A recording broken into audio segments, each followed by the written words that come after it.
Hello everybody, welcome back to my channel. In today's video, we will see how to check the status of the ITR after filing. If you are new to my channel, I request you to subscribe and hit the bell icon below so that you can get notified when I post new videos. So in order to check if your ITR has been processed, first you will have to log into the income tax e-filing portal. The link to the portal has been provided in the description below. You will have to log in using your credentials. After filing your return, you will have to e-verify it. Only then it will get processed.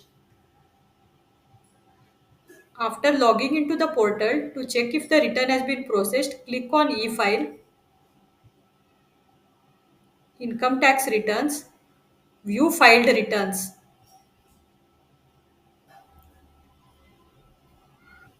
Now you can see here for the assessment year 24-25, the ITR is still under process. If you scroll down, you can see for assessment year 23-24, the ITR has been processed with no demand, no refund. You can also download the intimation order from here. So following these simple steps, you can check if your ITR has been processed. If you found this video informative, like, share the video and subscribe to my channel. Thank you for watching. I will see you all in the next video.